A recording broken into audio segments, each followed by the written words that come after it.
Do you know what strategies to consider before the Tax Cuts and Jobs Act of 2017 expire? Well, if not, we're going to provide you with some key strategies to consider in our financial freedom video, so stay locked in. Hi, my name is Carson Graves, certified financial planner and president and CEO of the Retirement Education Center.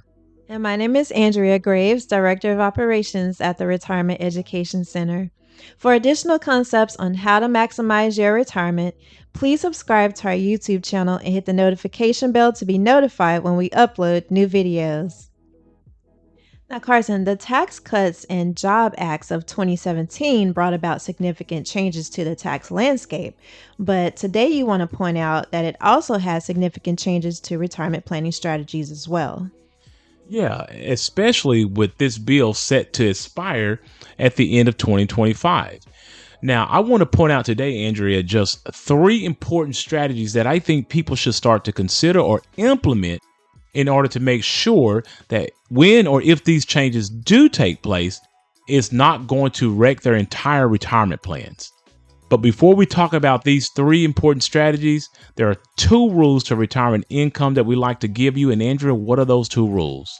Well, rule number 1 is to never run out of money, and rule number 2 is to never forget rule number 1. Okay, so let's go ahead and jump into our lesson today to talk about 3 important strategies that you may want to consider with the expiration of the Tax Cuts and Jobs Act of 2017. All right, Carson. So, the first notable thing that you want people to consider is to maximize their retirement contributions. Yeah, Andrea, because while the contribution limits themselves may not change significantly, there has been conversations about how the tax treatment of your retirement contributions could be affected. So when you're talking about your employer-sponsored plan, a lot of us enjoy the ideal of tax-deferred growth until we pull that money out in retirement and we're taxed at maybe a lower tax bracket. But along the way, we have enjoyed all of this tax-deferred growth and the ability to reduce our taxable income. Well, there's been proposals and discussions about removing that element to where all of those contributions could be treated like your Roth account. So just imagine that all of your contributions now will be taxable. And you could not enjoy reducing your taxable income throughout your higher earning years. And also when it comes to Roth IRAs, we now enjoy the ideal of being able to put money away after tax, allowing that money to grow tax-free, and then later pull out all of the money, including the growth, tax-free as well. But there has been discussions about those distributions becoming taxable. So I would highly encourage you, while the rules are what they are now, go ahead and take advantage of those contribution limits and make sure you can put away as much money as you can without there being any significant impact on the tax consequences of those contributions. So, Carson, the next thing that you think people should do is to review their estate plan. Yeah, Andrew, unfortunately, estate planning has been mistakenly only thought of as just being for the rich. But when you're talking about the higher tax exemption that people enjoy now for an individual, which is a little over $13 million, with the expirations of the Tax Cuts and Jobs Act of 2017 and 2025, that exemption amount is noted to come down to perhaps $5 million. Now, when you're talking about moving the estate tax exemption to $5 million, it's going to cause many more people to have to start consider estate planning and the tax consequences for not doing estate planning. So we're going to highly encourage you now to sit down with an estate attorney and start getting your house in order before the expiration of this bill, because if not, you can end up having some major estate planning issues that you're going to have to deal with eventually. And Carson, last but not least for today are Roth conversions. Yeah, this is, of course, a very popular topic, and many of my clients are now considering converting their traditional IRAs or 401ks into Roth accounts.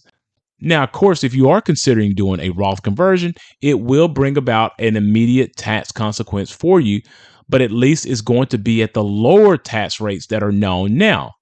And so many people are converting those dollars that are taxable into Roth accounts so they can enjoy tax-free income later down the road. And if taxes do go up considerably, as many of us in the retirement advisory field believes it will, It can be a huge tax savings for your retirement income in the future. So this is a move that I believe that most everyone could benefit from.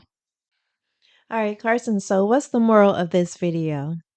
Well, the moral of this video is just plan ahead, because if certain provisions of the Tax Cuts and Jobs Act does expire at the end of 2025, you would have thanked yourself for making certain necessary adjustments to your finances and tax strategies before that sunset date. And as always, it is important for you to consider consulting with a certified financial advisor or a tax advisor to help you implement any of these particular strategies. Please note that these videos are created for educational purposes only, and that you should always seek out your own financial advisor, your own tax advisor, and your own attorney regarding your personal situation. Also, if you are looking for an independent fiduciary advisor to help you with these types of complex financial matters, we highly recommend that you utilize the links in our description below and go ahead and schedule a 1-hour free consultation with us today. After this video, please check out our other videos that will give you tips on how to maximize your retirement.